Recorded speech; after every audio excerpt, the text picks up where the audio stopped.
សាច់រឿងនេះដែរគឺជារឿងបន្តរបស់ពូកានដែលគាត់បានចែករំលែកចង់ដឹងថារឿងមួយនេះទៅជាយ៉ាងណាតើយើងទៅតាមដានស្ដាប់ជាមួយរីត្រីស្ងាត់ទាំងអស់គ្នា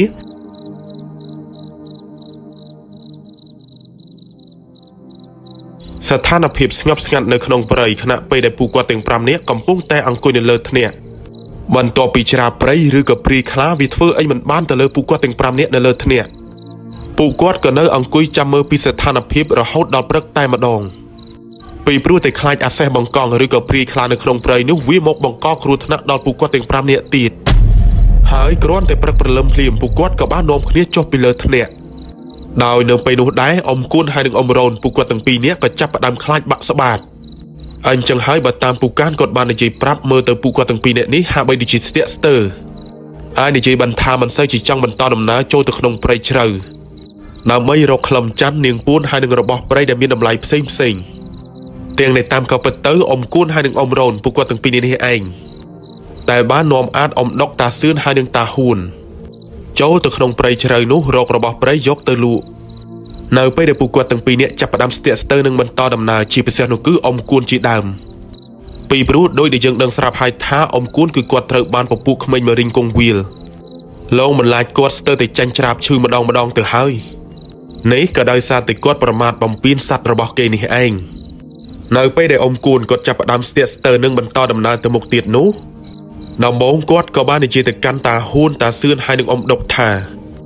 ពូគាត់គួរតែនាំគ្នាបកក្រោយត្រឡប់ទៅកាន់ផ្ទះវិញឬក៏យ៉ាងម៉េចដែលហេតុថារឿងរ៉ាវគួរឲ្យខ្លាចហើយនឹងគ្រោះថ្នាក់នៅក្នុងព្រៃនេះក៏ចេះតែមានកើតឡើងជាបន្តបន្ទាប់ហើយប្រសិនបើចូលទៅក្នុងព្រៃកាន់តែជ្រៅទៀតច្បាស់ណាស់នឹងជួបរឿងរ៉ាវអាក្រក់នឹងផ្សងគ្រោះថ្នាក់ដោយកាលពីយប់មិញពីព្រោះតែគាត់ចាប់ផ្ដើមរៀងចាលលេងបន្តដំណើរចង់បានរបស់ព្រៃយកទៅលក់ទៀតហើយដោយអ៊ំដុកខណៈពេលដែលគាត់ឮអ៊ំគួនគាត់និយាយបែបហ្នឹងគាត់ក៏បាននិយាយតបតទៅកាន់អ៊ំគួនវិញថាគាត់យល់ថានៅក្នុងទឹកដីព្រៃនេះវាមិនមែនជាទឹកដីព្រៃធម្មតាដោយការដែលពួកគាត់ចូលទៅក្នុងព្រៃរាក់ៗនោះទេប៉ុន្តែវាគឺជាទឹកដីមួយដែលសម្បូរទៅដោយច្រាបហើយនឹងអាថ័ន្តដូច្នេះហើយមិនថាអ្នកដើរក្នុងព្រៃឬក៏ព្រានព្រៃឬក៏ពួកគាត់នោះទេចូលមកដល់ក្នុងទឹកដីព្រៃបែបនេះគឺវាមិនធម្មតានោះឡើយត្រូវជួបពពួកសត្វដែលកាចសាហាវនៅក្នុងព្រៃនេះគឺមិនខ្វះនោះទេមិនថាខ្លាដំរីឬក៏ជាសត្វព្រៃដែលមានពពួកអមនុស្សកាន់គឺចង់សម្ដៅទៅលើព្រាយឬក៏ច្រាបដែលកាន់ទៅលើសត្វព្រៃទាំងអស់នោះជាពិសេសនោះគឺព្រាយខ្លាព្រាយដំរីព្រាយជ្រូកព្រៃហើយនិងព្រាយពស់ជាដើមតែអ៊ំដុកតាសឿនហើយនិងតាហ៊ួនបើទោះបីជាពួកគាត់ដឹងថាក្នុងព្រៃនេះវាផ្សោតនឹងគ្រោះថ្នាក់ក៏ពិតមែនប៉ុន្តែទឹកដីព្រៃអាថ័ន្តបែបនេះគឺសម្បូររបស់ព្រៃដែលមានតម្លៃជាច្រើនមូលហេតុនោះគឺដោយសារថាព្រៃនោះកម្រមានមនុស្សដើរចូលទៅដល់ហើយប្រសិនបើមានមនុស្សដើរចូលទៅក្នុងទឹកដីព្រៃជ្រៅព្រៃក្រាស់ព្រៃអាថ័ន្តបែបហ្នឹងមិនថាតែព្រានឬក៏ជាអ្នកដើរក្នុងព្រៃឬក៏ជាអ្នកណានោះទេឲ្យតែមិនចេះពីរបៀបរបបហើយនឹងរបៀនអាគមអូមអាមសមយោជាប់នឹងក្នុងខ្លួនខ្លះនោះទេប្រកាសណាស់អ្នកនោះហាក់បីដូចជាកំពុងតែយកជីវិតទៅលេងសើចនៅក្នុងព្រៃនោះអញ្ចឹងអាចនឹងត្រូវវង្វេងនៅក្នុងព្រៃនោះឬក៏អាចត្រូវបានសត្វកាចសាហាវខំស៊ីជាដើមសំបីតែព្រះសង្ឃធុដងល្មមដែលចូលទៅដល់ក្នុងទឹកដីព្រៃអាថ័ន្តលោកក៏អាចត្រូវសគត់ដោយសារតែសត្វកាចសាហាវហើយនឹងពពួកសភាវៈអាក្រក់នៅក្នុងទឹកដីព្រៃបែបនឹងដែរត្រឡប់មកសាច់រឿងរបស់យើងវិញអ៊ំគួននៅពេលដែលគាត់ឮការនិយាយដាស់តឿនរបស់អ៊ំដុកដែលអ៊ំដុកគាត់គឺជាព្រានព្រៃដែលមានបទពិសោធន៍ចាស់ខែចាស់ឆ្នាំលើកនេះហាក់បីដូចជាអ៊ំគួនហើយនឹងអ៊ំរ៉ូនពួកគាត់ទាំងពីរនាក់ស្ដាប់យកចិត្តទុកដាក់ទៅលើការដាស់តឿនរបស់អ៊ំដុកជាពិសេសនោះគឺការប្រុងប្រយ័ត្ននៅពាក្យសម្ដីនិយាយខុសមាត់ខុសកលនៅក្នុងទឹកដីព្រៃនោះតែម្ដងអញ្ចឹងហើយដែលធ្វើឲ្យអ៊ំគួនហើយនឹងអ៊ំរ៉ូនពួកគាត់ក៏ស៊ូទាំងភាពភ័យខ្លាចនៅក្នុងទឹកដីព្រៃនោះចូលទៅក្នុងព្រៃនោះដើម្បីរករបស់ព្រៃបន្តទៀតហើយនៅពេលដែលពួកគាត់ទាំង5នាក់ចុះពីលើថ្នាក់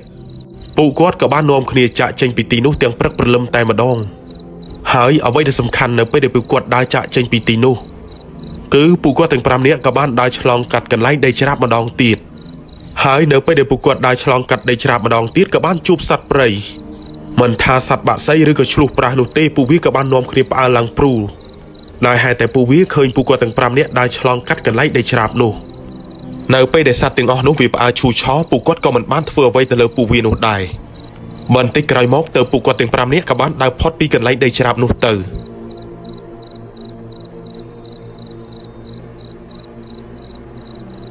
ការដើរផ្សងព្រេងចូលទៅក្នុងព្រៃកាន់តែជ្រៅទៅរបស់ពួកគាត់ គឺវាពិតជាមានផលលំបាកជាច្រើនមិនថាតែជួបរឿងរ៉ាវដ៏សែនគ្រោះថ្នាក់នៅក្នុងព្រៃពួកគាត់ក៏នៅតែបន្តឈ្មោះដើររុករានព្រៃដដែលរហូតទៅដល់ប្រហែលជាម៉ោង10ទៅម៉ោង11ជិតថ្ងៃត្រង់ពួកគាត់ទាំង5នាក់ក៏បានដើរសៀក្បែរជើងភ្នំមួយដោយវាគឺជាភ្នំស្ថិតនៅក្នុងទឹកដីខេត្តមណ្ឌលគិរីនេះឯងគ្រាន់តែពួកគាត់ដើរសៀតាមជើងភ្នំនោះភ្លាមក៏ស្រាប់តែនៅសុកពួកគាត់ក៏បានប្រទះឃើញបុរសវ័យចំណាស់ម្នាក់កាន់ឈើច្រត់បានដើរកាត់ទល់មុខពួកគាត់ទាំងអ៊ំដុកអ៊ំគួនអ៊ំរ៉ូនតាសឿនហើយនិងតាហួនពួកគាត់ទាំង5នាក់ក៏បានឃើញយ៉ាងច្បាស់ក៏ប៉ុន្តែរឿងដែលចម្លែកនោះគឺគ្រាន់តែបុរសវ័យចំណាស់ម្នាក់នោះដើរឆ្លងកាត់ទល់មុខពួកគាត់បានបន្តិចក៏ស្រាប់តែបុរសវ័យចំណាស់ដែលកាន់ឈើច្រត់ម្នាក់នោះក៏បានបាត់ស្រមោលឈឹងយកតែម្ដងធ្វើឲ្យអ៊ំដុកអ៊ំគួនអ៊ំរ៉ូនពួកគាត់ទាំង3នាក់ក៏បានឆ្ងល់អ្វីដែលសំខាន់ទាំងដែលបុរសវ័យចំណាស់ម្នាក់នោះកាន់ឈើច្រត់ដើរអោនដោយមើលទៅខ្លួនប្រាណរបស់គាត់គឺទាំងញ័រសោះតែមិនគួរសមណាបុរសវ័យចំណាស់ម្នាក់នោះដើរចូលទៅក្នុងព្រៃបាត់យ៉ាងលឿនដូចនេះនោះទេខណៈពេលនឹងហើយដែលធ្វើឲ្យអ៊ំរ៉ូនគាត់ក៏បានលាន់មាត់សួរទៅកាន់ពួកគាត់ទាំង4នាក់នោះថាតើម៉ាញ់នេះមានអ្នកណាបានមើលឃើញអ្វីចម្លែកប្លែកដូចគាត់ដែរឬអត់ពួកគាត់ទាំង4នាក់នោះបន្ទាប់ពីឮអ៊ំរ៉ូនសួរបែបហ្នឹងពួកគាត់ម្នាក់ក៏បានឆ្លើយតបទៅវិញថាគឺពួកគាត់ម្នាក់សុទ្ធតែបានមើលឃើញយ៉ាងច្បាស់ទៅលើបុរសវ័យចំណាស់ដែលដើរឆ្លងកាត់នៅទីនោះហើយក៏បាត់ស្រមោលឈឹងទាំងដែលដើរកាត់មុខផ្លូវរបស់ពួកគាត់មិនទាន់ផុតអ៊ំរ៉ូនដោយសារតែឮថាពួកគាត់ឃើញដូចគាត់ដែរនៅពេលនោះហើយគាត់ក៏បានសួរបន្តទៀតថាតើបុរសវ័យចំណាស់ម្នាក់នោះគឺជាអ្វីឲ្យពិតប្រាកដឬក៏ជាអ្នកណាទៅហេតុអីបានជាដើរសុកបាត់ស្រមោលឈឹងបែបនេះតាហ៊ូននៅពេលដែលគាត់ឮអ៊ំរ៉ូនសួរបែបហ្នឹងគាត់ក៏បានឆ្លើយតបតទៅកាន់អ៊ំរ៉ូនថាហើយអារ៉ូនឯងមិនបាច់ចំចង់ដឹងចង់ឮខ្លាំងពេកទេនាំតែនិយាយពាក្យសម្ដីខុសមាត់ខុសកលនៅលើទឹកដីរបស់គេបើបានមើលឃើញហើយក៏ស្ងាត់ទៅអ៊ំរ៉ូននៅពេលដែលគាត់ឮតាហ៊ូននិយាយបែបហ្នឹងគាត់ក៏បានស្ងាត់មាត់មិនហ៊ាននិយាយអ្វីបន្តបន្ទាប់ទៀតដែរចំណែកឯអ៊ំគូនវិញដែលគាត់ធ្លាប់តែជាមនុស្សនិយាយប៉ោចបែរទៅជាស្ងប់ស្ងាត់តាំងពីគាត់ត្រូវបានក្មេងៗមករៀនគង្វាលលងបន្លាចធ្វើបាបរហូតដល់គាត់ក៏ខ្លាចបាក់ស្បាតមិនហ៊ានបញ្ចេញមតិយោបល់សូម្បីតែបន្តិចពីព្រោះតែគាត់ខ្លាចនិយាយទៅមិនសមរម្យធ្វើឲ្យព្រៃគេប្រកាន់ដូចមុនទៀតហើយបើនិយាយពីតាសឿនវិញដោយសារតែគាត់គឺជាព្រានជើងចាស់អញ្ចឹងហើយបទពិសោធន៍ដើរក្នុងព្រៃរបស់គាត់គឺគាត់ដឹងច្រើនធ្វើឲ្យគាត់គិតថាបុរសវ័យចំណាស់ដែលកាន់ឈើច្រត់ពាកស្បែកខ្លាមើលតម្រង់ទៅគឺមិនខុសពីអ្នកសច្ចាំងបាំងបត់ដូច្នេះហើយដែលធ្វើឲ្យតាសឿនគាត់យល់ថាបុរសវ័យចំណាស់ម្នាក់នោះអាចថាជាអ្នកសច្ចាំងបាំងបត់ឬក៏អាសេះបង្កង់ដែលមានព្រាយកាន់គឺចង់សម្ដៅទៅលើព្រាយខ្លាវាកំពុងតែបន្លំខ្លួនតាមដានពួកគាត់ក៏ថាបានប៉ុន្តែជាធម្មតាបើតាមចាស់ដើមពួកគាត់បាននិយាយថាព្រាយខ្លាភាគច្រើនដែលវាអាចមានឫទ្ធិអំណាចបន្លំខ្លួនឬក៏បំភាន់ភ្នែកបានគឺនៅពេលយប់ក៏ប៉ុន្តែប្រសិនបើព្រាយខ្លានោះអាចបំភាន់ភ្នែកឬក៏ខ្លែងក្រឡាធ្វើជាមនុស្សពេលថ្ងៃបានន័យថាអាសេះបង្កង់ឬក៏ព្រាយខ្លាមួយក្បាលនោះវាមិនធម្មតានោះទេតាសឿនតបតែថាគាត់មានអារម្មណ៍សង្ស័យបែបនឹងក៏ពិតមែនតែគាត់ក៏បានដើរធម្មតាដោយមិនបានមាត់កអ្វីសូម្បីតែបន្តិច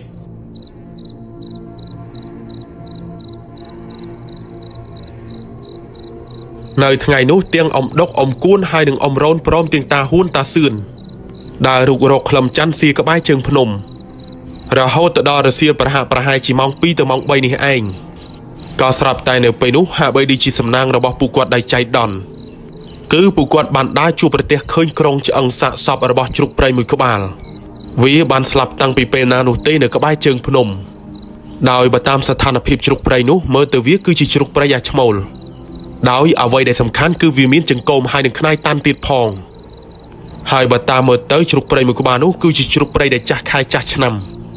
បន្ទាប់ពីពួកគាត់ទាំង5នាក់ឃើញបែបហ្នឹងក៏បានសប្បាយចិត្តដោយហេតុថារបស់ទាំងនោះវាគឺជារបស់ដែលមានតម្លៃហើយកាលពីថ្ងៃមុនតាសឿនក៏គាត់រើសបានចែកកាច់ដែលជ្រូកព្រៃវាបានកាច់ចោលនៅកន្លែងដីច្រាបប៉ុន្តែនៅពេលនេះគឺពួកគាត់បានជួបជ្រូកព្រៃមិនដឹងថាវាបានស្លាប់តាំងពីពេលណានោះទេរហូតដល់វាបានคล้ายទៅជាក្រុងឆ្អឹងសាកសពបែបនេះខណៈពេលនឹងហើយតាហ៊ួនហើយនឹងតាសឿនពួកគាត់ទាំងពីរនាក់ក៏បាននាំគ្នាកាច់ខ្នាយហើយនឹងចង្កូមរបស់វាដោយពុំបានឲ្យអ៊ំដុកអ៊ំរ៉ូនហើយនឹងអ៊ំគួនប៉ះពាល់នោះឡើយមូលហេតុនោះគឺប្រសិនបើយើងកាច់ខ្នាយតាន់ទាំងនោះដោយមិនប្រុងប្រយ័ត្នច្បាស់ជាបែកបាក់ខូចស្រាំជាជាមិនខានដោយប្រសិនបើចង្កូមខ្នាយតាន់នោះបែកបាក់ខូចស្រាំ គឺប្រកាសជាលែងមានតម្លៃក្នុងការលក់ទៅឲ្យឈ្មួញហើយមិនត្រឹមតែប៉ុណ្ណោះនោះទេបើតាមចាស់ដើមពួកគាត់បាននិយាយថាប្រសិនបើចង្គង់ខ្នែកតាន់ទាំងនោះដែលយើងកាច់ហើយវាបាក់មកមានប្រេះស្រាំមិនថាតិចមិនថាច្រើនបើតាមអបិយជំនឿខ្នែកតាន់ដែលប្រេះស្រាំបែបនឹងគឺវាលែងស័ក្តិសិទ្ធិនិងគ្មានប្រសិទ្ធភាពក្នុងការប្រសិទ្ធិដាស់ឡើងដើម្បីយកមកការពារខ្លួនដូច្នេះហើយសម្រាប់អ្នកដែលគេជឿលើរឿងអបិយជំនឿទាំងអស់នោះ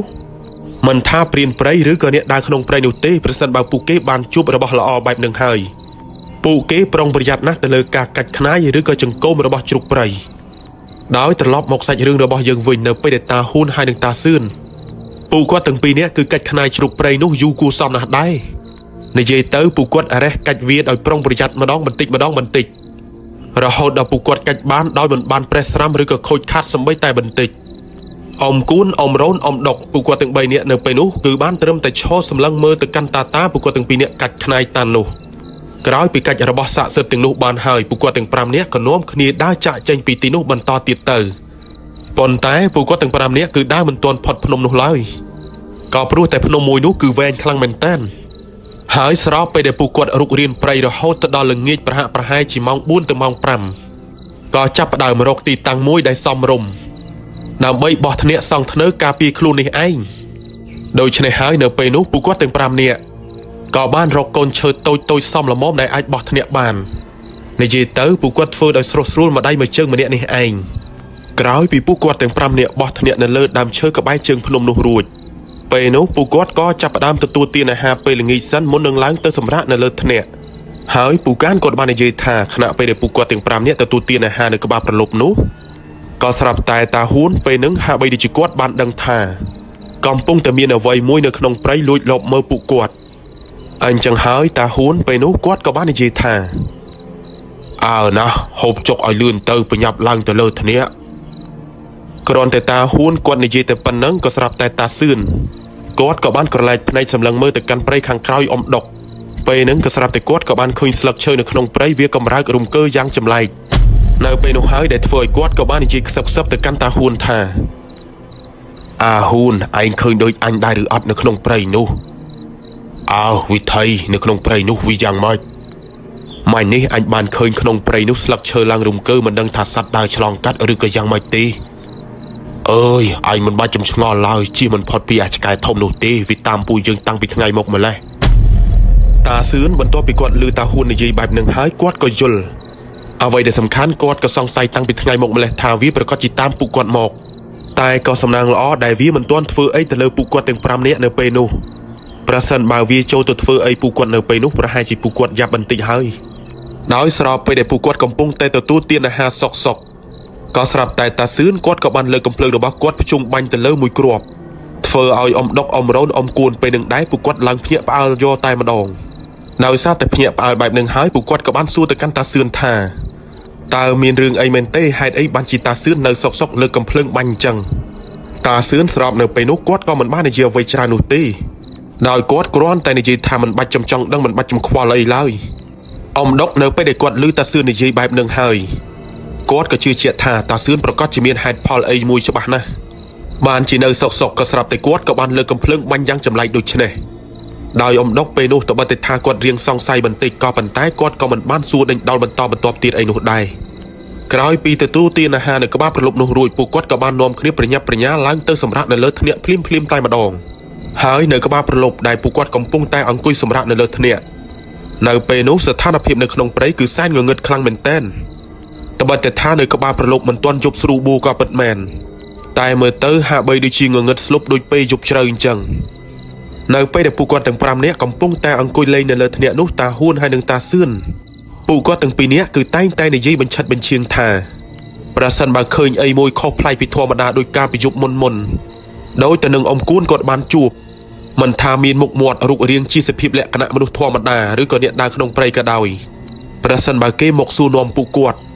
បើអាចកុំមាត់កុំតបតទៅកាន់គេគឺល្អជាងពីព្រោះយើងមិនអាចដឹងថានោះគឺជាមនុស្សពិតប្រាកដឬក៏ជាសភាវៈអាក្រក់នៅក្នុងព្រៃដែលវាកំពុងតែបំផន់ភ្នែកលងលោមយើងឲ្យយើងចុះទៅខាងក្រោមធ្នាក់ហើយប្រសិនបើយើងហ៊ានទៅចុះទៅខាងក្រោមធ្នាក់ដោយមិនបានគិតពិចារណាវែងឆ្ងាយរឿងរ៉ាវអាក្រក់ច្បាស់ជាកើតឡើងមកលើយើងជាមិនខាន អមគួននៅពេលដែលគាត់ឮតាសឿននឹងតាហ៊ួននិយាយបែបហ្នឹងគាត់ក៏ចាប់ផ្ដើមព្រឺសម្បល់ភ័យរន្ធត់ម្ដងទៀតពីព្រោះតែគាត់បានជួបម្ដងទៅហើយក្មេងៗមករិញគង់វាលងបន្លាចធ្វើបាបគាត់រហូតដល់គាត់រៀងចាល់ខ្លាចឡើងបាក់ស្បាត់ទៅលើពួកវាហើយនៅពេលយប់ជ្រៅបន្តិចតាហ៊ួនតាសឿនអមគួនហើយនឹងអមរ៉ូនពួកគាត់ទាំង4នាក់ក៏បាននាំគ្នាគេងសម្រានលងលូអស់នៅសល់តែអមដុកដោយអមដុកពេលនោះគឺគាត់មិនបានគេងសម្រានអីនោះទេដែលហេតុតែគាត់ចាំមើលពីស្ថានភាពខ្លាចមានរឿងអីប្លែកចម្លែកកើតឡើងដោយកាលពីយប់មុនដែលពួកគាត់បានជួបពីព្រោះដោយដែលយើងដឹងស្រាប់ហើយថាទឹកដីព្រៃនោះវាមិនមែនជាទឹកដីព្រៃធម្មតានោះទេនៅខណៈពេលដែលអមដុកគាត់កំពុងតែអង្គុយយាមនៅលើថ្នាក់សត្វបាក់សីដែលពួកវាកំពុងតែយំសុកនៅក្បែរថ្នាក់ក៏ស្រាប់តែស្ងប់ស្ងាត់ភ្លាមតែម្ដងអ្វីដែលសំខាន់នៅពេលនោះក៏ចាប់ផ្ដើមធ្លាក់ខ្យល់មកត្រសៀកត្រជាក់ស្រាប់ខុសប្លែកពីធម្មតាទៀតផង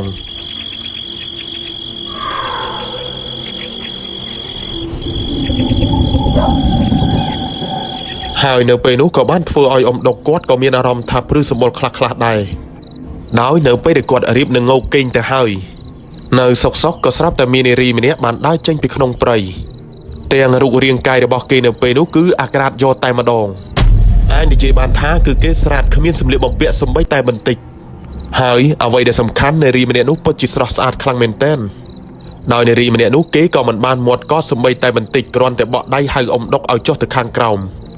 អមដុកគាត់ឃើញរូបរាងកាយដ៏អាក្រាតរបស់នារីយ៉ាងស្រស់ស្អាតម្នាក់នោះគឺគាត់ក៏បានខំតាំងចិត្តហើយនឹងទប់អារម្មណ៍ដោយនិយាយធម្មតាទៅកាន់នារីម្នាក់នោះវិញថាគាត់មិនចុះទៅណានោះឡើយមិនបាច់ចំបក់ដៃហៅគាត់នោះទេនារីយ៉ាងស្រស់ស្អាតម្នាក់នោះបើទោះបីជាគេឮបែបហ្នឹងក៏ដោយក៏គេនៅតែបក់ដៃល្វើយទៅកាន់អមដុកនៅលើថ្នាក់ដដែលទាំងមុខរបស់គេគឺញញឹមតាក់ទាញទៅកាន់គាត់ដោយអមដុកក៏ព្រោះតែគាត់ធ្លាប់ឆ្លងកាត់បទពិសោធន៍ដើរនៅក្នុងព្រៃច្រើនគ្រាន់តែឃើញបែបហ្នឹងគាត់ក៏យល់ហើយនឹងសង្ស័យបាត់ទៅហើយថានារីដែលមានរូបរាងដល់អាក្រាតគ្មានសម្លៀកបំពាក់នោះបើមិនមែនជាព្រាយឬក៏ជាច្រាព្រៃដែរ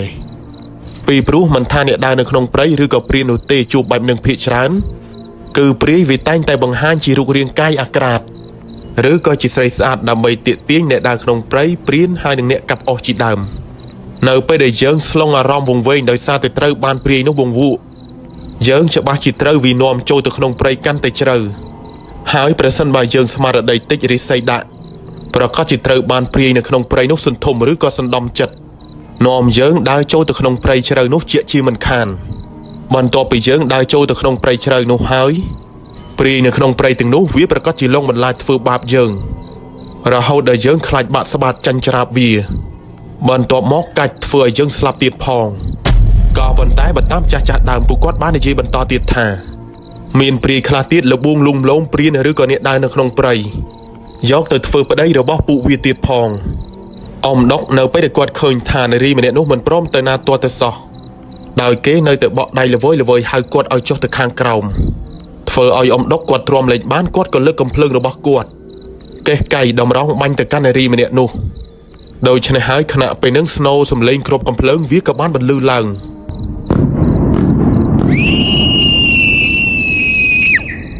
ដោយគ្រាប់កំភ្លើងដែលអមដុកបាញ់ត្រូវនោះគឺបាញ់ចំបំពង់កនារីម្នាក់នោះតែម្ដង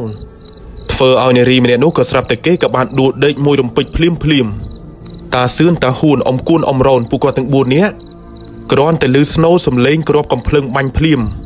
ក៏បានភ្ញាក់ពីសម្រាននៅលើថ្នាក់នោះតែម្ដងពួកគាត់ទាំង4នាក់នៅពេលដែលភ្ញាក់ពីសម្រាននោះហើយក៏បានសម្លឹងមើលទៅខាងក្រោមពេលនឹងហើយម្នាក់ក៏បានឃើញនារីយ៉ាងស្រស់ស្អាតម្នាក់អាក្រាតកាយគឺគេកំពុងតែដេកស្លាប់នៅលើដីនេះឯងធ្វើឲ្យអមរ៉ូនគាត់ក៏បាននិយាយទៅកាន់អមដុកថាអាដុកមិនបានជាឯងបាញ់គេអញ្ចឹងហើយមាញ់នេះគេបានធ្វើអីឯងមែនទេបានជាឯងបាញ់សម្លាប់គេបែបនេះមើលទៅវាដូចជាព្រៃផ្សៃពេកហើយវើយខណៈពេលនោះអមដុកតបតែគាត់ឮអមរ៉ូននិយាយស្ដីថាឲ្យគាត់ពិតមែនតែគាត់ក៏មិនបានមាត់កហើយនឹងខ្វាយខ្វល់ទៅលើពាក្យសម្ដីរបស់អមរ៉ូននោះឡើយចំណែកឯតាសឿនវិញពេលនោះក៏ព្រោះតែគាត់ដឹងថាអមដុកគាត់ហ៊ានបាញ់ទៅកាន់នារីម្នាក់នោះច្បាស់ជាគាត់មានហេតុផលអីមួយហើយពីព្រោះនៅក្នុងព្រៃស្ងាត់ទឹកដីគួរឲ្យខ្លាចបែបនេះគឺគ្មានមនុស្សឯណាហ៊ានចូលមកដល់ទឹកដីព្រៃនេះឡើយ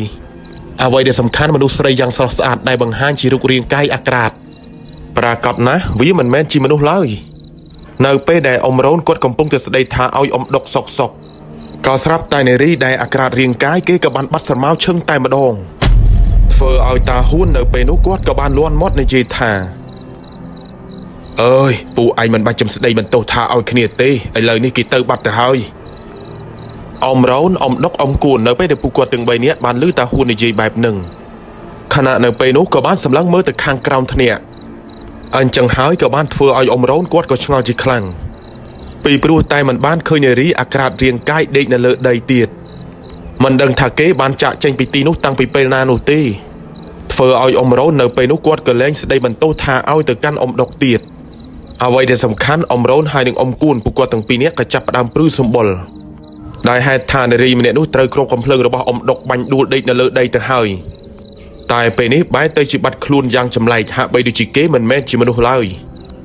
តាសឿនគាត់ក៏បាននិយាយទៅកាន់អ៊ំដុកថាសំណាងល្អហើយដែលឯងមិនបានត្រូវសណ្ដំរបស់គេប្រសិនបើឯងរិះស័យដាក់ហើយទុនខ្សោយប្រហែលជាឯងត្រូវសណ្ដំចិត្តគេបាត់ទៅហើយពួកគាត់ទាំង5នាក់នៅអង្គុយស្ងៀមស្ងាត់បានមួយស្របក់ក្រោយមកក៏ស្រាប់តែស្ត្រីដែលអាក្រាតរាងកាយគ្មានសម្លៀកបំពាក់គេក៏បានបង្ហាញខ្លួនម្ដងទៀតប៉ុន្តែខណៈពេលដែលគេបង្ហាញខ្លួនម្ដងទៀតនោះគឺគេក៏បានញញឹមសើចដាក់មកកាន់ពួកគាត់នៅលើថ្នាក់ទាំងគួរឲ្យខ្លាចតែម្ដង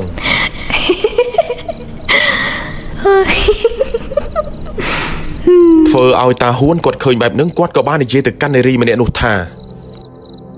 ចាញ់ទៅចាញ់ឲ្យឆ្ងាយពីកន្លែងអញភ្លាមពូអញមិនចង់ប៉ះពាល់អីជាមួយនឹងឯងឡើយនារីអាក្រាតរាងកាយម្នាក់នោះនៅពេលដែលឮតាហ៊ួនគាត់និយាយបែបហ្នឹងគេក៏ចាប់ផ្ដើមបញ្ចេញទឹកមុខខឹងយ៉ាងខ្លាំងហាក់បីដូចជាចង់គំនុំចង់អាឃាតមកលើពួកគាត់ទាំង5នាក់រហូតដល់តាសឿនគាត់ក៏បាននិយាយទៅកាន់នារីម្នាក់នោះថាអើឯងមិនព្រមទៅណាមែនទេតាមចិត្តគ្រាន់តែតាសឿនគាត់និយាយតែប៉ុណ្្នឹងហើយក៏ស្រាប់តែគាត់ក៏បានទម្លាក់ភ្លើងចន្លុះទៅកាន់នារីម្នាក់នោះនិយាយទៅគឺគាត់បោះភ្លើងចន្លុះនោះឲ្យត្រូវក្បាលនារីម្នាក់នោះតែម្ដងប៉ុន្តែភ្លើងចន្លុះដែលទម្លាក់ទៅនោះគឺវាមិនបានត្រូវអ្វីទៅលើនារីម្នាក់នោះឡើយដោយគ្រាន់តែភ្លើងចន្លុះនោះធ្លាក់ទៅដល់ក្បែរជើងរបស់គេភ្លាមពូកានដែលគាត់បានចែករំលែកសាច់រឿងនេះគាត់បាននិយាយថាសុកក៏ស្រាប់តែនារីម្នាក់នោះគេក៏បានបញ្ចេញអាការៈយ៉ាងចម្លែកតែម្ដងហើយអាការៈដែលនារីម្នាក់នោះបញ្ចេញយ៉ាងចម្លែកនោះគឺនារីអាក្រាតរាងកាយនោះគឺគេបានបញ្ចេញសំឡេងក្រហម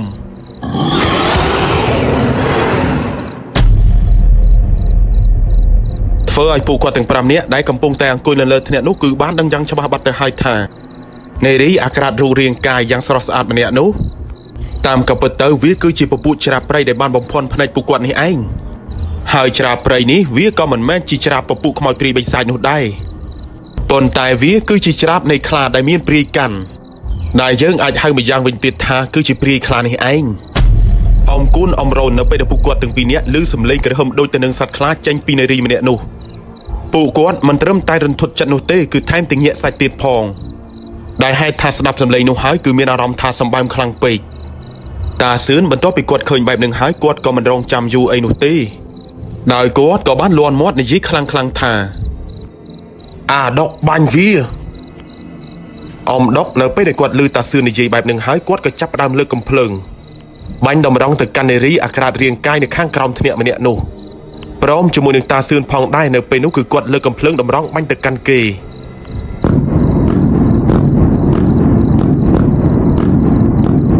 រហូតដល់នារីម្នាក់នោះគេក៏បានគេចពីគ្រាប់កំភ្លើងរបស់ពួកគាត់ប៉ុន្តែខណៈពេលដែលគេគេចពីគ្រាប់កំភ្លើងរបស់ពួកគាត់គឺគេបានលោតផ្លោតបានមួយស្របក់ក៏ស្រាប់តែនារីម្នាក់នោះក៏ប្រែคล้ายទៅជាខ្លាមួយរំពេញ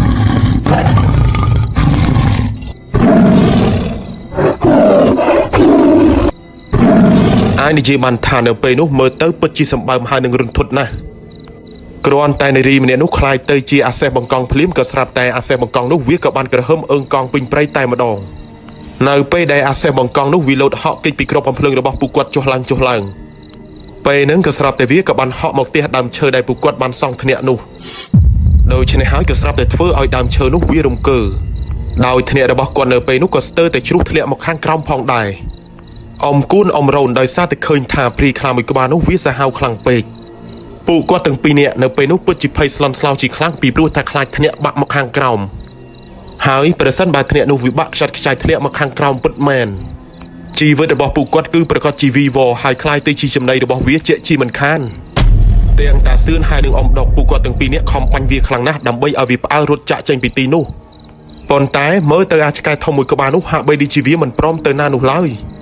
គឺវានៅឆ្លេឆ្លានៅខាងក្រោមធ្នាក់របស់ពួកគាត់នៅឡើយតាសឿននៅពេលដែលគាត់បាញ់វាចុះឡើងរហូតដល់គាត់ក៏បានអស់គ្រាប់កំភ្លើងដូច្នេះហើយដែលធ្វើឲ្យតាហ៊ូនគាត់ក៏បាននិយាយទៅកាន់តាសឿនថាសឿនឯងហុចគ្រាប់កំភ្លើងឯងឲ្យអញបន្តិចមកតាសឿននៅពេលដែលគាត់ឮតាហ៊ូននិយាយបែបនឹងហើយគាត់ក៏បានយកគ្រាប់កំភ្លើងរបស់គាត់ចេញពីថង់យាមបន្ទាប់មកគាត់ក៏បានហុចគ្រាប់កំភ្លើងទាំងនោះឲ្យតាហ៊ូនស្របពេលនោះបន្ទាប់ពីគាត់ក្តាប់គ្រាប់កំភ្លើងបានពីតាសឿនហើយគាត់ក៏ចាប់ផ្ដើមធ្វើបរិកម្មគាថាបញ្ចុះអាគមនៃអធិនទៅលើគ្រាប់កំភ្លើងទាំងនោះដោយដែលយើងដឹងស្រាប់ហើយថាតាហ៊ូនគាត់គឺជាអ្នកលេងរបៀនមន្តអាគមអូមអាមអញ្ចឹងហើយគេក៏ចាប់ទុកថាគាត់គឺជាគ្រូអាគមប្រចាំភូមិដែរហើយចំណែកឯអំដុកគឺគាត់គិតតែពីបាញ់ទៅលើព្រីខ្លាមួយក្បាលនោះដោយគាត់មិនបានខ្វល់ថាអស់គ្រាប់ឬក៏មិនអស់គ្រាប់នោះទេរហូតដល់តាសឿនខណៈពេលនោះគាត់ក៏បានលន់មាត់និយាយទៅកាន់អំដុកថាដុកហើយក៏បាញ់វាទៀតអីអានេះកាន់តែបាញ់កាន់តែបានចិត្តតើវៃបាញ់ទៅអស់តែគ្រាប់អត់តែប្រយោជន៍វាមិនព្រមទៅណាទាស់តែសោះទោះបីជាបាញ់ត្រូវវាហើយអាឆ្កែធំមួយក្បាលនេះវានៅតែលោតហក់កញ្ឆេងពេញនឹងមើលទៅស្បែកអានេះវាតាន់ខ្លាំងណាស់វើយអំដុកនៅពេលដែលគាត់ឮតាសឿននិយាយបែបហ្នឹងគាត់ក៏បានឆ្លើយតបតទៅកាន់តាសឿនវិញថាមិនមែនថាខ្ញុំចង់បាញ់វាប៉ុន្មាននោះទេប៉ុន្តែដោយសារតែខ្ញុំមិនចង់ឲ្យវាឡើងមកលើធ្នាក់បើសិនបើវាឡើងមកលើធ្នាក់ប្រហែលជាពួកយើងវីវបន្តិចហើយតាសឿននៅពេលដែលគាត់ឮអំដុកនិយាយបែបហ្នឹងគាត់ក៏បានឆ្លើយតបតទៅកាន់អំដុកវិញថាអញយល់ពីឯងនិយាយមិនអីទេបើអាសេះបង្កង់មួយក្បាលនេះវាចង់ឡើងមកឲ្យវាឡើងមកមើលទៅបើទោះបីជាឯងខំបាញ់បង្អើលវាក៏វាមិនព្រមទៅណាដែរអំដុកនៅពេលដែលគាត់ឮតាសឿននិយាយបែបហ្នឹងហើយគាត់ក៏ឈប់តាមបាញ់វានៅពេលនឹងតែម្ដងទៅដោយតាហ៊ូននៅពេលនោះបន្ទាប់ពីគាត់បញ្ចុះអាគមគាថាទៅលើគ្រាប់កំភ្លើងនោះរួចគាត់ក៏បានហុចគ្រាប់កំភ្លើងនោះឲ្យតាសឿនស្របពេលនោះតាសឿនគាត់ក៏បានសុកគ្រាប់កំភ្លើងនោះចូលទៅក្នុងបង់រួចហើយតាសឿនគាត់ក៏បានយកខ្សែអង្កាំរបស់គាត់ចេញពីថង់យាមដែលហេតុថាតាសឿនគាត់ក៏ជាព្រានព្រៃអ្នកលេងរបៀនមន្តអាគមផងដែរស្របនៅពេលនោះគាត់ក៏បានយកខ្សែអង្កាំរបស់គាត់រុំចង់ទៅលើកណ្ដុងកំភ្លើងបន្ទាប់ពីគាត់ធ្វើបែបនឹងរួចហើយតាសឿនគាត់ក៏ចាប់ផ្ដើមលើកកំភ្លើងនោះដំរងភ្ជង់ទៅកាន់អាសេះបង្កង់ដែលនៅខាងក្រោមធ្នាក់នោះក៏ប៉ុន្តែមើលទៅអាឆ្កែធំមួយក្បាលនោះគឺវាហក់កញ្ឆេងរត់ចូលទៅក្នុងព្រៃផងអីផងម្ដងបាត់ម្ដងឃើញត្រង់នេះម្ដងឃើញត្រង់នោះដូច្នេះហើយដែលធ្វើឲ្យគាត់ពិបាកនឹងតម្រង់បាញ់ទៅកាន់វាខ្លាំងណាស់អ្វីដែលសំខាន់គឺវាហាក់បីដូចជាមិនព្រមចាក់ចេញពីទីនោះទៅណាឆ្ងាយឡើយតាសឿនដោយសារតែគាត់ឃើញថាអាសេះបង្កង់ដែលមានព្រីកាន់មួយក្បាលនោះវាមិនព្រមឲ្យគាត់បាញ់បានដោយងាយស្របពេលនោះហើយគាត់ក៏ចាប់ផ្ដើមស្មាំងស្មាតបិទភ្នែកខាងឆ្វេងមកខាងហើយក៏បានធ្វើការប្រមាលមើលទៅកាន់ព្រីខ្លាមួយក្បាលនោះដោយបន្ទាប់ពីតាសឿនគាត់ប្រមាលមើលដឹងថាវានៅកន្លុកកន្លៀតកន្លែងណាហើយខណៈពេលនោះតាសឿនគាត់ក៏បានភ្ជុំកំភ្លើងរបស់គាត់តម្រង់ទៅកាន់ព្រៃមួយទាំងដែលនៅពេលនោះគឺងងឹតសូនស៊ុងមើលអ្វីមិនឃើញទាល់តែសោះដោយតាសឿនស្របនៅពេលនោះគាត់ក៏បានកេះកៃកំភ្លើងរបស់គាត់ធ្វើឲ្យសំឡេងគ្រាប់កំភ្លើងនោះវាក៏បានបន្លឺឡើងអើងកងពេញព្រៃតែម្ដងបន្ទាប់ពីស្នូសំឡេងគ្រាប់កំភ្លើងលឺដល់កក្រឹកនៅក្នុងព្រៃនោះក៏ស្រាប់តែស្នូសំឡេងដល់រន្ធត់ហើយនឹងព្រឺព្រួចវាក៏បានបន្លឺឡើងចេញពីក្នុងព្រៃហើយស្នូសំឡេងដែលបន្លឺឡើងចេញពីក្នុងព្រៃនោះវាគឺជាស្នូសំឡេងរបស់អាសេះបង្កង់ឬក៏ព្រីខ្លានេះឯងអ្វីដែលសំខាន់ស្នូសំឡេងសម្រែកស្រែកយ៉ាងខ្លាំងនោះគឺវាលាយឡំជាមួយនឹងស្នូសំឡេងសម្រែកស្រែករបស់ពពួកព្រាយដែលពួកវាឃុំក្រងកាន់ទៅលើខ្លា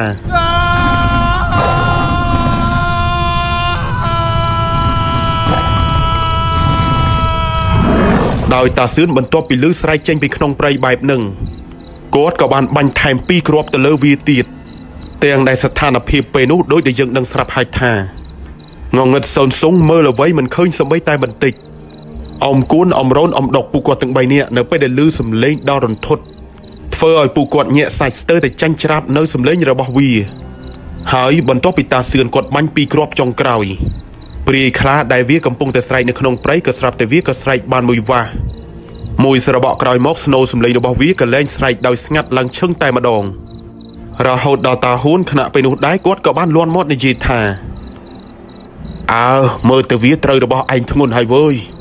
អានេះតើតែបង្ក្រាបលេងធ្ងន់អញ្ចឹងទៅស្ងាត់អើចាំមើលព្រឹកនេះតើវាយ៉ាងម៉េចទៅវិញតាសឿននៅពេលដែលគាត់ឮតាហ៊ូននិយាយបែបហ្នឹងគាត់ក៏បាននិយាយតបតទៅកាន់តាហ៊ូនវិញថាហើយកុំអារំពឹងពេកមិនដឹងថាបាញ់វាត្រូវមែនឬក៏អត់ទេអញវាចេះតែបាញ់តែផ្ដេសផ្ដាស់មិនដឹងថាស្នូសំលេងអាឆ្កែធំដែលវាស្រែកនោះវាត្រូវគ្រាប់របស់អញមែនដែរឬអត់ឡើយនៅពេលដែលតាសឿនគាត់និយាយបែបហ្នឹងហើយពួកគាត់ទាំង5នាក់នៅលើថ្នាក់នោះក៏មិនបានមាត់កតបតទៅកាន់តាសឿនទៀតអីនោះដែរ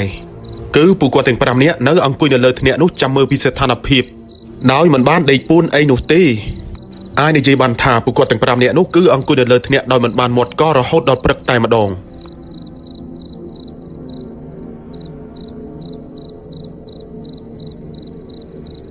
លោកនៅពេលព្រឹកព្រលឹមឡើងពួកគាត់ទាំង5នាក់ក៏បាននាំគ្នាចុះពីលើថ្នាក់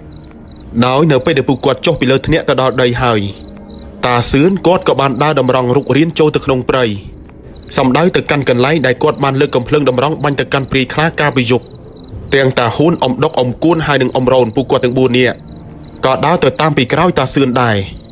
ដើររុកចូលទៅក្នុងព្រៃមិនឆ្ងាយពីថ្នាក់នោះប៉ុន្មានក៏ស្រាប់តែពួកគាត់ក៏បានប្រទះឃើញអាឆ្កែធំឬក៏អាសេះបង្កង់វាក៏បានដេកស្លាប់នៅក្នុងព្រៃនោះពិតមែនស្ថានភាពខ្លាមួយក្បាលនោះដែលវាបានដេកស្លាប់នៅលើថ្ងាសក្បាលរបស់វាគឺត្រូវគ្រាប់កំភ្លើងមួយគ្រាប់ចំណែកឯត្រង់ចំណុចកហើយនឹងជើងមុខរបស់វាក៏ត្រូវគ្រាប់កំភ្លើងផងដែរធ្វើឲ្យអ៊ំដុកដែលគាត់ក៏ជាព្រានព្រៃគាត់ក៏បានលន់មាត់និយាយថាហេតុអីបានជាតាសឿនគាត់មើលឃើញហើយបាញ់ត្រូវវាអញ្ចឹងទាំងដែលអាឆ្កែធំមួយក្បាលនោះនៅក្នុងព្រៃហើយងងឹតសុងមើលអីមិនឃើញទាល់តែសោះតាសឿនខណៈពេលនោះបន្ទាប់ពីឮបែបហ្នឹងគាត់ក៏មិនបាននិយាយវែងឆ្ងាយនោះដែរដោយគាត់ក៏បាននិយាយថាគាត់ចេះតែបាញ់ស្មានក៏ចេះតែត្រូវទៅធ្វើឲ្យអ៊ំគួនអ៊ំរ៉ូននៅពេលដែលពួកគាត់ទាំងពីរនាក់ស្ដាប់ឮបែបហ្នឹងពួកគាត់ក៏ចាប់ផ្ដើមអស់សំណើចហើយសើចទៅកាន់តាសឿនដែលហេតុថាមិនថាអ៊ំគួនអ៊ំរ៉ូនហើយនិងអ៊ំដុកនោះទេគឺពួកគាត់មិនជឿនោះឡើយថាតាសឿនចេះតែបាញ់ត្រូវខ្លានោះដែរចំណែកឯតាហ៊ូនវិញនៅពេលនោះគឺគាត់ដឹងយ៉ាងច្បាស់មូលហេតុដែលតាសឿនអាចបាញ់ព្រាយខ្លានោះត្រូវក៏ព្រោះតែគាត់ប្រើវិធីប្រមាលតាមរយៈអាគមគាថារបស់គាត់នេះឯងដោយបើនិយាយអំពីខ្លាដែលមានព្រាយកាន់មួយក្បាលនោះគឺវាមានរូបរាងធំសម្បើមមិនត្រឹមតែប៉ុណ្ណោះនោះទេមុខមាត់របស់វាហាក់បីដូចជាកាច់សាហាវខ្លាំងណាស់អាចនិយាយបានថាមើលទៅគឺមិនដូចខ្លាធម្មតានោះទេអ៊ំរ៉ូននៅពេលដែលគាត់ឃើញបែបហ្នឹងគាត់ក៏បាននិយាយថាហើយអានេះនៅពេលដែលឃើញចិត្តអញ្ចឹងមើលរូបរាងវាសម្បើមម្លេះទោះបីជាវាងាប់ហើយក៏មានអារម្មណ៍ថាគួរឲ្យខ្លាចដែរ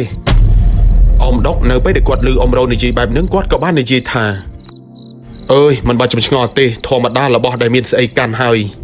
គឺវាមានរូបរាងមុខមាត់កាច់សាហាវអញ្ចឹងឯង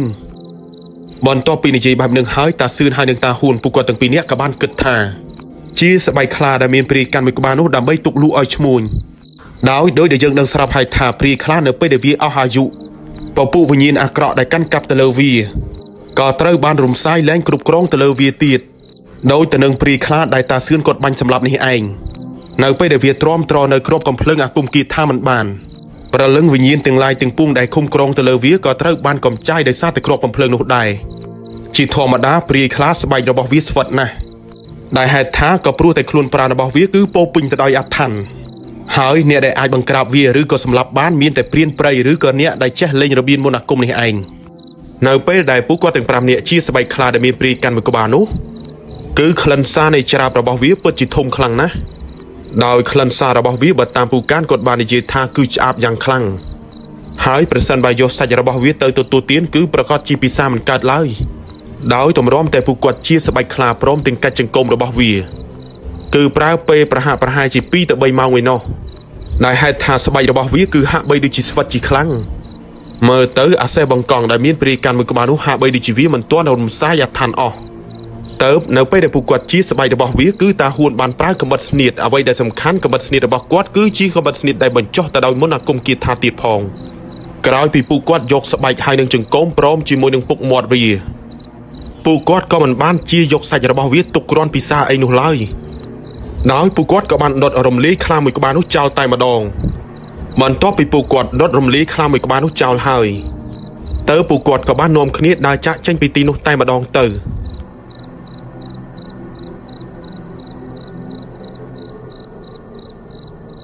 ហ ហើយនៅពេលដែលពួកគាត់ទាំង5នាក់ដើរចាក់ចេញពីទីនោះឆ្ងាយគួរសមនៅកន្លងពេលប្រហាក់ប្រហែលជាកណ្ដាលថ្ងៃត្រង់នៅសុកក៏ស្រាប់តែពួកគាត់ក៏បានឮស្នូរសំឡេងហាក់បីដូចជាមានមនុស្សកំពុងតែនិយាយគ្នានៅក្នុងព្រៃហើយបើតាមការស្ដាប់សំឡេងនោះទៅម្ដងឮជាស្នូរសំឡេងសើចចំណែកឯម្ដងទៀតក៏ឮជាស្នូរសំឡេងយំទៅវិញ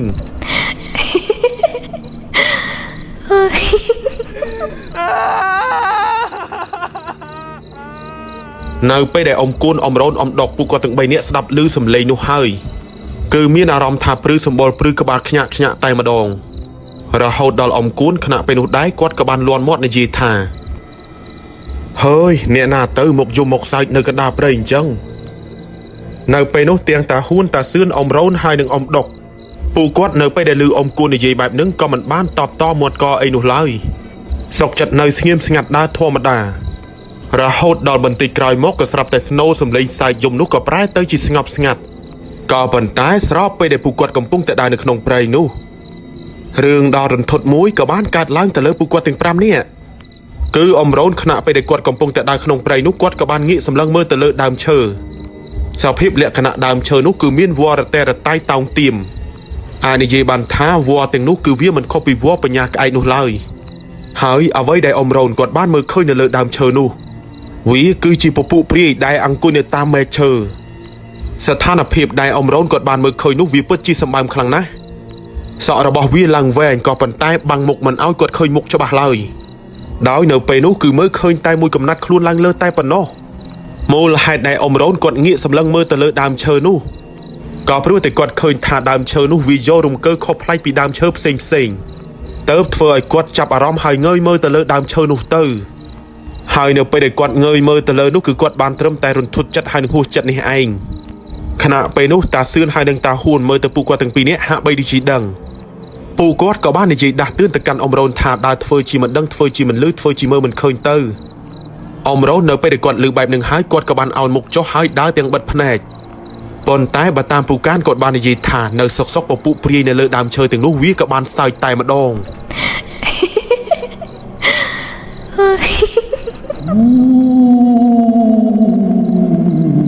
អញ្ចឹងហើយដែលធ្វើឲ្យអ៊ំដុកហើយនិងអ៊ំគួនក៏បានសម្លឹងមើលទៅលើដើមឈើនោះដែរ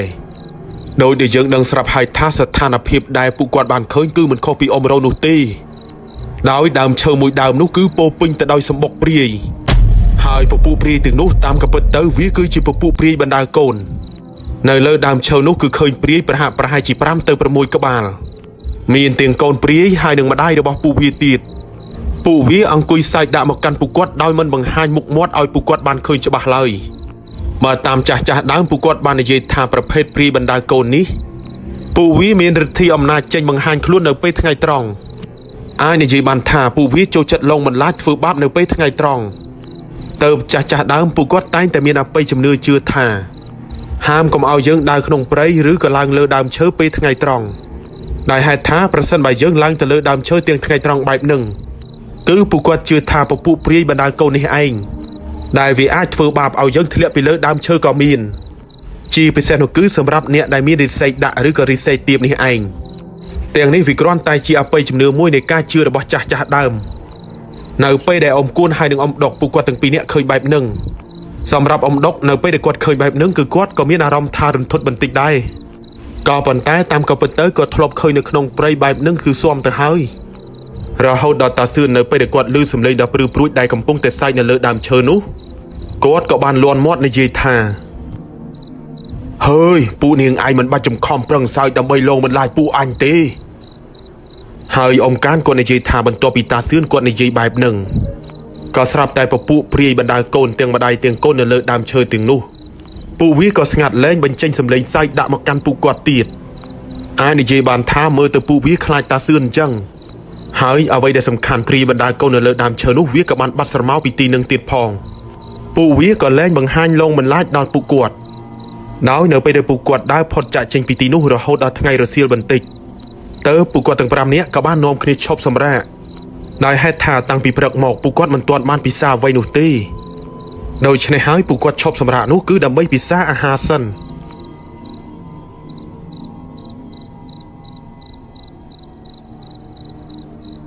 ក្រោយពីទទួលទានអាហាររួចតាហ៊ួនតាសឿនអ៊ំគួនអ៊ំរ៉ូនព្រមជាមួយនឹងអ៊ំដុកសម្រាប់បានមួយស្របក់ទៅពួកគាត់ក៏បាននាំគ្នាធ្វើដំណើរចាកចេញពីទីនោះទៀតទៅដើរចូលទៅក្នុងព្រៃឆ្ងាយពីភ្នំបានបន្តិចក៏ស្រាប់តែតាហ៊ួនគាត់ក៏បាននាំទៅកន្លែងមួយដូច្នេះហើយដែលធ្វើឲ្យតាសឿនអ៊ំដុកអ៊ំរ៉ូនអ៊ំគួនពួកគាត់ទាំង4នាក់ក៏បានដើរតាមពីក្រោយតាហ៊ួនបន្តិចក្រោយមកក៏បានដើរទៅដល់កន្លែងនោះពេលហ្នឹងក៏ស្រាប់តែពួកគាត់ក៏បានឃើញដើមខ្លឹមច័ន្ទ3ទៅ4ដើមពួកវាគឺនៅក្បែរគ្នានៅពេលដែលពួកគាត់ឃើញបែបហ្នឹងហើយមិនថាអ៊ំរ៉ូនអ៊ំគួនអ៊ំដុកហើយនឹងតាសឿននោះទេពួកគាត់ក៏បានសប្បាយចិត្តអញ្ចឹងហើយពួកគាត់ទាំង5នាក់ក៏មិនរងចាំយូរអីនោះដែរពីព្រោះតែឃើញថារសៀលឈានចូលល្ងាចអញ្ចឹងហើយពួកគាត់ក៏ចាប់ផ្ដើមនាំគ្នាកាប់ដើមខ្លឹមច័ន្ទគ្រឹះស្នានោះដើម្បីចាក់យកខ្លឹមរបស់វាទោះបីជាវារៀងលំបាកសម្រាប់ការចាក់យកខ្លឹមរបស់វាក៏ពិតមែនក៏ប៉ុន្តែដោយដែលយើងដឹងស្រាប់ហើយថានៅក្នុងសម័យនោះខ្លឹមច័ន្ទគ្រឹះស្នានោះគឺវាមានតម្លៃថ្លៃ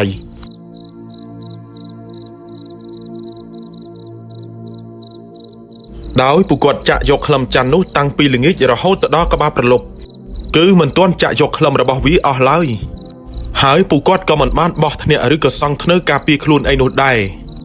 ដោយពួកគាត់បានដុតភ្លើងបំភ្លឺ2ទៅ3ពំនប់ហើយក៏នៅចាំងចាក់យកខ្លឹមដើមច័ន្ទគ្រឹះស្នាដដែលនិយាយទៅពួកគាត់នៅចាក់យកខ្លឹមច័ន្ទនោះទាល់តែអស់ទៅពួកគាត់សម្រាកបើទោះបីជាប្រើពេលក្នុងការយកខ្លឹមរបស់វាបន្តិចបន្តួចក៏ពិតមែនប៉ុន្តែពួកគាត់នៅខំប្រឹងដោយរហ័សដៃរហ័សជើងមិនគិតការហត់នឿយនោះទេអាចនិយាយបានថាក៏ព្រោះតែពួកគាត់សប្បាយចិត្តនៅពេលដែលបានខ្លឹមច័ន្ទនោះបើទោះបីជាថាក្នុងមួយដើមបានខ្លឹមរបស់វាបន្តិចបន្តួចក៏ពិតមែនប៉ុន្តែពួកគាត់នៅតែព្យាយាមចាក់យកខ្លឹមច័ន្ទបន្តិចបន្តួចឲ្យបានរហូតទៅដល់ចន្លោះប្រហែលជាម៉ោង8ទៅម៉ោង9យប់នៅពេលដែលពួកគាត់កំពុងតែកាប់ដើមខ្លឹមច័ន្ទពុងប៉ាំងចុះឡើងរឿងដ៏ចម្លែកមួយក៏បានកើតឡើងទៅលើពួកគាត់នៅសុកពួកគាត់ក៏ស្រាប់តែបានឮស្នូរសំឡេងនិយាយចេញពីក្នុងព្រៃថា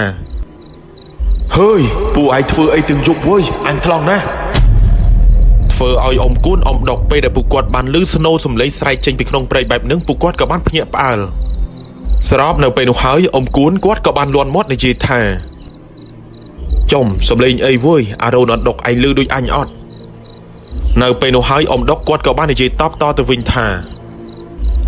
ថៃថាអញមិនឮបើសំឡេងឡើងច្បាស់ក្រឡែតបន្ទាប់ពីអ៊ំដុកគាត់និយាយអញ្ចឹងហើយតាសឿនគាត់ក៏បាននិយាយថាមើលទៅគេប្រកាន់ហើយវើយឈប់ធ្វើឈប់អីទៀតទៅសម្រាប់ត្រឹមនឹងហើយចាំនៅពេលព្រឹកកាប់ចាំងចាក់យកខ្លឹមទៀតក៏បានដែរពួកគាត់ទាំងអស់គ្នានោះបន្ទាប់ពីឮតាសឿននិយាយបែបនឹងហើយក៏បាននាំគ្នាឈប់សម្រាប់ត្រឹមនឹងតែម្ដងទៅហើយបើតាមស្ដាប់ស្នូរសំឡេងដែលស្រែកចេញពីក្នុងព្រៃនោះមិនដឹងថាវាគឺជាស្នូរសំឡេងរបស់ពពួកវិញ្ញាណព្រាយនៅក្នុងព្រៃនោះឬក៏ជាសំឡេងអ្នកណាឲ្យពិតប្រាកដ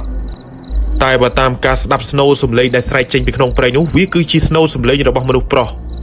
ដោយបើតាមមើលទៅប្រហែលជាម្ចាស់ព្រៃគឺចង់សម្ដៅទៅលើអរុកអរិយអ្នកតានេះឯងហើយនៅពេលដែលតាសឿនតាហ៊ួនអ៊ំគួនអ៊ំរ៉ូនហើយនិងអ៊ំដុក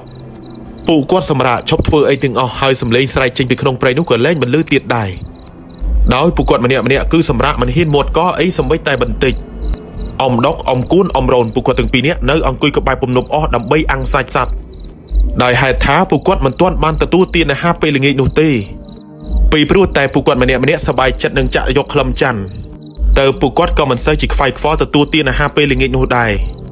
ក្រោយពីអ៊ំដុកអ៊ំគួនពួកគាត់ទាំងពីរនាក់អាំងសាច់សត្វនោះឆ្អិនហើយទៅពួកគាត់ទាំងអស់គ្នានោះក៏ចាប់ផ្ដើមទទួលទានសាច់សត្វព្រៃនោះទៅ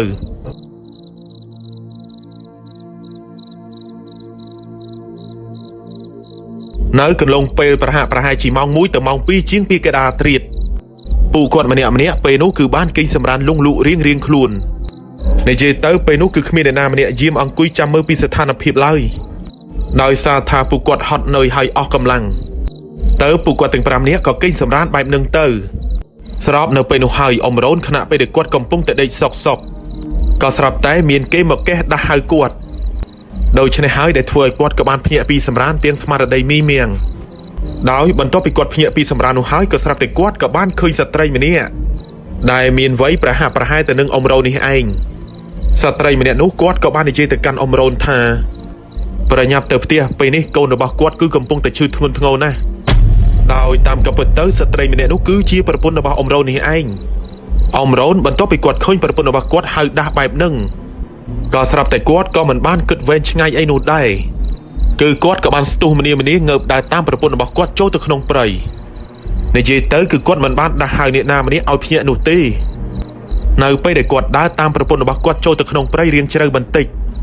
ก็สำหรับแต่ในซอกประปุ่นบอกกวดคือในโชดทมึงเล่นได้ตัวหมกเฟอเอาอมร้อนไปนุกวดก็ชงาลให้ก็สู้แต่การประปุ่นบอกกวดท่าหายไอ้ได้ซอกไม่จะชมจังไปหยับแต่เมื่อโกนชื่อเนเตียสรอบเนไปนุหายประปุ่นบอกกวดกับบ้านชลายตอบเตียงใบขนองท่าเอาไอ้ดาวตัวหน้าบ่าวเตียไอ้เนกันไล่หนึ่งหาย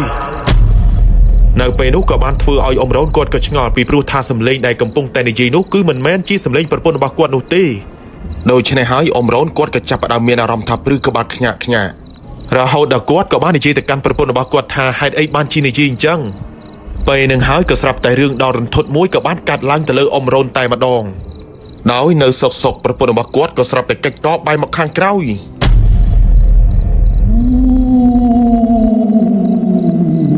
กระวันแต่กวดเคยประปุ่นบอกกวดกัดก้อใบมาข้างเกล้าเตียงสะพิบเล็กขณะหมกหมดระและระลุยโป้ปิงจะดอยชิมล้างกระหอมจะไอ้ในจีบันทาคือมือสเตอร์แต่มันยุลเฟอเอาอมร้อนกวดกับจับดำสงอจัดให้หนึ่งเกียงจังมดจังสไลก็สไลมันเจนปีปรุติกอดเมื่อเตอเคยทาวิสมัมคลังปีเอาไว้ได้สำคัญสไตรได้มีหมกหมดลางอักระนุกเกกับบันใส่ดะหมอกกันกวดหายอมร้อนบนตัวปีกอดเกียงพลึกบ้านมุยสระบอกกวดกับตังจัดบานให้หนึ่งมีสมาได้ลางวิงไปนุอมร้อนกวดกับบ้านรถจะเจนปิตีนุไปได้กวดรถจะเจนปิตีนุกวดกับเตอบ้านบกดำเชือพองไอพองได้หายท้ากับปรุแต่เวียงเงินคลังปีตอนตายเนไปได้กวดรถจ่าเจนปิตินุบ้านบันติกก็สลับแต่กวดกับบ้านเคยอมดอกกำปงแต่โชสปีกำเพลิงเบาะใดหายกวดไอกวดแต่ตามเจาะเพลิงนูอมร้อนเนไปได้กวดเคยอมดอกเบาะใดหายกวดใบหนึ่งกวดกับบ้านรถสมได้แต่กันอมดอกเตอตอนตายเนไปได้กวดรถแต่ดอกกันไลนูก็สลับแต่กวดปุ่มเคยอมดอกเนตินุเลยเฟยกวดเนไปนุก็กันแต่จับดำคล้ายเลือดดำหายกวดกับบ้านรถจ่าเจนปิตินุก็ปันใต้รถโชรถล้างคือเนื้อกันไล่ดัดได้อันจังหายสำเร็จใส่มันทาขนมเปรย์หรือกระตามดำเชิญอุตีก่อบ้านมันลือล้างเอิงกองปิงเปรย์แต่มาดองมันท่าแต่กอดคอมรถจะจังปีตีนูอย่างน้าก็กอดน้อยแต่ลือสำเร็จใส่ในเจเตอร์ประสันใบเยิงในขนมเหตุการณ์นูมันดังทายเยิงอารมณ์เจ้าบรมจั่วรุนทดอย่างนานูเลยหายสำหรับอมโรนได้กอดในขนมสถานการณ์ใบหนึ่งตัวคือกอดจังจราบคลายหลังบะสบับเตอร์หายแต่ประตูใบจิตหากอดอรุณทดจัดคลาดอย่างน่ากระดกอดก็มันสลดจัดระหดดอสันลบบัดบองสมาร์ได้คือกอดบ้านเติมแต่ยมยัวสัตว์ไผ่คลายใส่ไทยเอาเกยจุยเมื่อเตอกันดาไปนุบังบัดหะใบดิจิมันจังเอากอดจะเจงปิตีนุบานดาวสำเร็จใส่ยังจำไรในขนมไปนุก็น้อยใต้บนลื้อลัง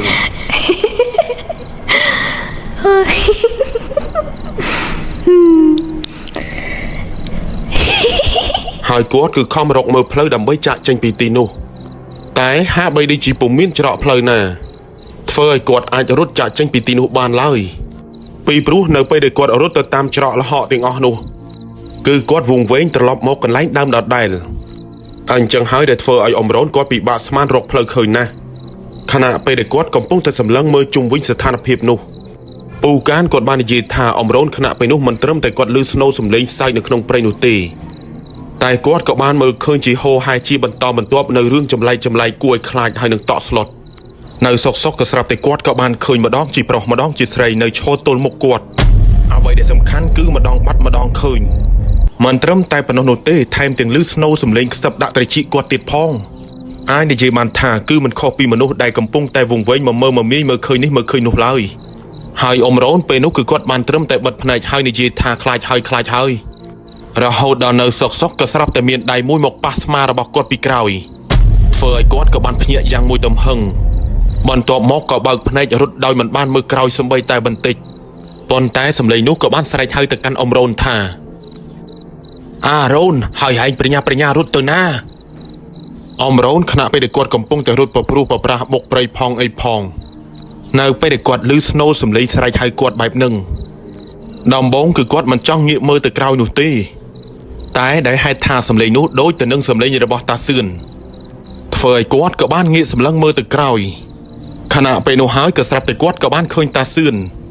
พร้อมจมูกหนึ่งตาหุ้นกำปุ้งแต่โชว์สำลังมือหมกกันกอด តែបើទោះបីជាគាត់ឃើញបែបនឹងក៏ពិតមែនគាត់ក៏មិនទាន់ហ៊ានដើរសម្ដៅទៅកាន់តាហ៊ួនតាសឿនដែរពីព្រោះតែគាត់ខ្លាចថាដោយពេលដែលគាត់បានឃើញអ៊ំដុកមុននោះនៅពេលដែលគាត់រត់ទៅរកអ៊ំដុកក៏ស្រាប់តែអ៊ំដុកក៏បានបាត់ស្រមោលឈឹងតែម្ដងដូច្នេះហើយទៅគាត់មិនទាន់ហ៊ានដើរសម្ដៅទៅរកតាសឿនហើយនឹងតាហ៊ួនឡើយទៅគាត់សុកចិត្តស្រែកសួរពីចម្ងាយថាតាហ៊ួនតាសឿនមែនទេដែលកំពុងតែនៅឈរទីនោះគ្រាន់តែអ៊ំរ៉ូនគាត់សួរបែបហ្នឹងពូកានគាត់បាននិយាយថាសំឡេងមួយនៅពីក្រោយខ្នងក៏ស្រាប់តែបានឆ្លើយឆ្លងតបតមកកាន់អ៊ំរ៉ូនថាអើឯងគិតថាជាអ្នកណាបើមិនមែនជាពូអញទេហើយអ៊ំរ៉ូនខណៈពេលនោះបន្ទាប់ពីគាត់ឮសំឡេងបែបហ្នឹងហើយគាត់ក៏បានបែរសម្លឹងមើលមកក្រោយវិញ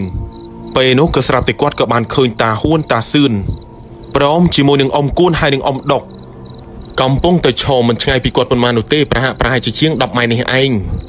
អ៊ំរ៉ូនបន្ទាប់ពីគាត់ឃើញបែបហ្នឹងហើយក៏ចាប់ផ្ដើមច្របូកច្របល់ម្ដងទៀតពីព្រោះថានោះក៏ជាតាហ៊ួនតាសឿនចំណែកឯខាងនេះក៏ជាតាហ៊ួនតាសឿនដូចគ្នាអញ្ចឹងហើយដែលធ្វើឲ្យគាត់មិនទុកចិត្តនៅខាងណាមួយឡើយថាជាតាហ៊ួនតាសឿនពិតប្រាកដធ្វើឲ្យអ៊ំរ៉ូនគាត់ក៏បាននិយាយតែម្នាក់ឯងថាហើយអញខ្លាចហើយពួកឯងនៅឡងមិនឡាយធ្វើបាបអញដល់ណាទៀតស្របពេលនោះហើយតាហ៊ួនតាសឿនពួកគាត់ទាំងពីរនាក់ក៏បានដើរសម្ដៅទៅរកអ៊ំរ៉ូនគ្រាន់តែពួកគាត់ទាំងពីរនាក់ដើរជិតទៅដល់អ៊ំរ៉ូនភ្លាមអ៊ំរ៉ូនគាត់ក៏បានស្រែកទៀតថាកុំចូលមកឲ្យសោះប៉ុន្តែតាពួកគាត់ទាំងពីរនាក់ក៏នៅតែដើរទៅរកអ៊ំរ៉ូនដដែលរហូតដល់តាសឿនគាត់ក៏បានអោនស្រវាចាប់ដីមួយក្តាប់បន្ទាប់មកគាត់ក៏បានធ្វើបរិកម្មគាថាសោតផ្លុំចុះឡើងទៅលើដីនោះហើយគាត់ក៏បានក្រវែងក្រវះជះទៅខាងអ៊ំដុកអ៊ំគួនតាហ៊ួនហើយនឹងតាសឿនមកខាងទៀតគ្រាន់តែតាសឿនគាត់ក្រវែងជះដីនោះរួចក៏ស្រាប់តែស្នូសំឡេងសម្រែកស្រែករបស់ពួកគាត់ទាំង4នាក់នោះក៏បានបន្លឺឡើង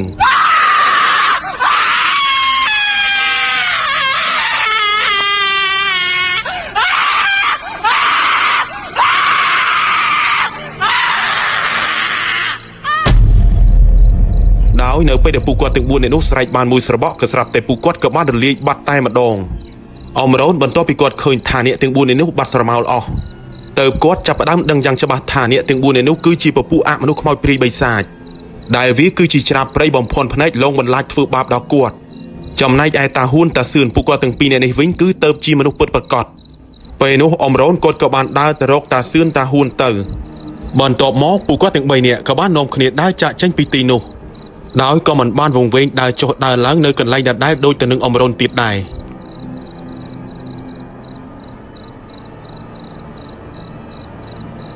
បន្តិចក្រោយមកទៅពួកគាត់ទាំង3នាក់ក៏បានដើរទៅដល់កន្លែងវិញគ្រាន់តែដើរទៅដល់កន្លែងវិញអ៊ំគួនហើយនិងអ៊ំដុកពួកគាត់ទាំងពីរនាក់ដែលកំពុងតែអង្គុយចាំនៅកន្លែងពំនប់អស់គ្រាន់តែឮសម្រាប់ជើងដើរនៅក្នុងព្រៃភ្លាមអ៊ំដុកគាត់ក៏ចាប់ផ្ដើមទាញកំភ្លើងរបស់គាត់នៅក្បែរដៃហើយគាត់ក៏បាននិយាយទៅកាន់អ៊ំគួនថានៅស្ងៀមស្ងាត់ពីព្រោះថាពេលនេះមិនដឹងថាមានស្អីនោះទេកំពុងតែដើរនៅក្នុងព្រៃអ៊ំគួននៅពេលដែលគាត់ឮអ៊ំដុកនិយាយបែបហ្នឹងគាត់ក៏ចាប់ផ្ដើមភ័យញ័រខ្លាចតែម្ដងបន្តិចក្រោយមកទៅឃើញស្រមោលស្ទង់3នាក់កំពុងតែដើរចេញពីក្នុងព្រៃហើយអ៊ំដុកគាត់ក៏បានលើកកំភ្លើងរបស់គាត់បំរុងនឹងភ្ជុំបាញ់ទៅកាន់ពួកគាត់ទាំង3នាក់នោះប៉ុន្តែដោយសារតែគាត់សង្ស័យថាប្រហែលជាតាសឿនហើយនឹងតាហ៊ុនព្រមទាំងអ៊ំរ៉ូនត្រឡប់មកវិញទៅគាត់នៅចាំមើលថាតើជាពួកណាឲ្យពិតប្រាកដដែលកំពុងតែដើរមកនោះក្រោយមកអ៊ំដុកហើយនឹងអ៊ំគួនពួកគាត់ទាំងពីរនាក់ក៏បានមើលឃើញយ៉ាងច្បាស់ថានោះពិតជាតាសឿនតាហ៊ួនហើយនឹងអ៊ំរ៉ូនពិតមែនប៉ុន្តែពេលនោះអ៊ំដុកគឺគាត់នៅតែប្រុងប្រយ័ត្នពីព្រោះតែខ្លាចច្រាបព្រៃខ្មោចព្រាយបិសាចហើយនឹងខ្មោចព្រៃជាដើមវាបំភាន់ភ្នែកបន្លំខ្លួនធ្វើជាពួកគាត់ទាំង3នាក់នេះឯងទៅអ៊ំដុកពេលនោះគឺគាត់បាននិយាយទៅកាន់តាសឿនតាហ៊ួនហើយនឹងអ៊ំរ៉ូននៅឈរត្រឹមនឹងសិនហើយពីព្រោះតែគាត់មិនទាន់ច្បាស់ថានោះគឺជាតាសឿនតាហ៊ួនហើយនឹងអ៊ំរ៉ូនពិតប្រាកដអ្វីដែលសំខាន់ពេលនោះអ៊ំដុកគាត់ក៏បាននិយាយគំរាមទៀតថាប្រសិនបើមិនស្ដាប់ធ្វើតាមគាត់ប្រាប់ឬក៏ដើរមកមុខគឺគាត់នឹងបាញ់តែម្ដងពេលនោះដែលធ្វើឲ្យតាសឿនតាហ៊ួនពួកគាត់ទាំងពីរនាក់ក៏មិនប្រកាន់ដែរពីព្រោះតែគាត់យល់ថាជាធម្មតាព្រានព្រៃគឺគេធ្វើអញ្ចឹងឯងដើម្បីការពារខ្លួនអាចនិយាយបានថាប្រសិនបើមិនម៉ត់ចត់ហើយនឹងដឹងពីរបៀបរបបដើរនៅក្នុងព្រៃបែបនេះនោះទេច្បាស់ជាគ្រោះថ្នាក់នៅក្នុងព្រៃជាជាមិនខានដូច្នេះហើយអ៊ំដុកគាត់ធ្វើបែបនេះគឺត្រូវណាស់អ៊ំដុកស្របនៅពេលនោះដែរគាត់ក៏បានប្រាប់ទៅកាន់អ៊ំគួនឲ្យហុចកន្ទុយអស់យកមកឲ្យគាត់ពេលនោះហើយអ៊ំគួនគាត់ក៏បានធ្វើតាមការប្រាប់របស់អ៊ំដុកដោយអ៊ំគួនគាត់បានយកកន្ទុយអស់ដែលមានភ្លើងឆេះរួចក៏ហុចឲ្យអ៊ំដុកពេលនោះដែរបន្ទាប់ពីគាត់កាន់កន្ទុយអស់នោះហើយគាត់ក៏បាននិយាយទៅកាន់តាសឿនតាហ៊ួនហើយនឹងអ៊ំរ៉ូនថា ប្រសិនបើពួកគាត់មិនមែនជាពពួកច្រាបព្រៃឬក៏អមនុស្សខ្មោចព្រាយនោះទេសូមឲ្យពួកគាត់កាន់កន្ទុយអស់ដែលមានភ្លើងឆាបឆេះនោះតាសឿនតាហ៊ួនពេលនោះដែរពួកគាត់ទាំងពីរនាក់ក៏បានយល់ព្រមស្របពេលនោះអ៊ំដុកគាត់ក៏បានបោះកន្ទុយអស់ដែលមានភ្លើងឆាបឆេះនោះទៅកាន់តាសឿនតាហ៊ួនអ៊ំរ៉ូនទៅខណៈពេលនោះហើយពួកគាត់ម្នាក់ក៏ចាប់ផ្ដើមចាប់កន្ទុយអស់ម្នាក់ម្ដងដោយអ៊ំដុកនៅពេលដែលគាត់ឃើញបែបហ្នឹង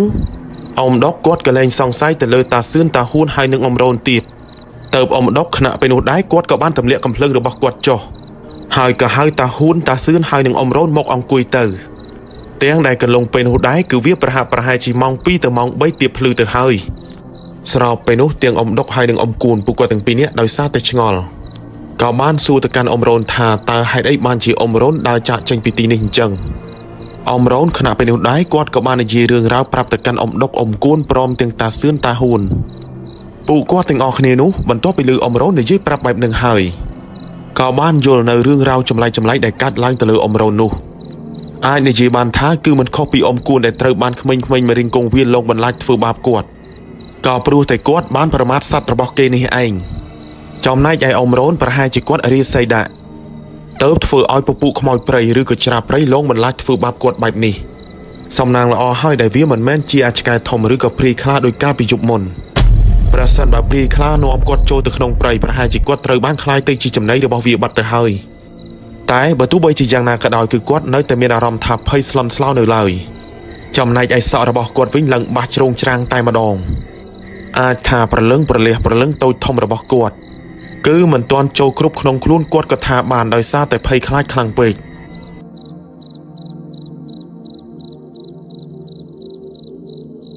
លុះនៅពេលព្រឹកព្រលឹមឡើងពួកគាត់ក៏បាននាំគ្នាចាំងកាត់ទៅលើក្លឹមច័ន្ទគ្រឹស្នាដើម្បីចាក់យកក្លឹមរបស់វា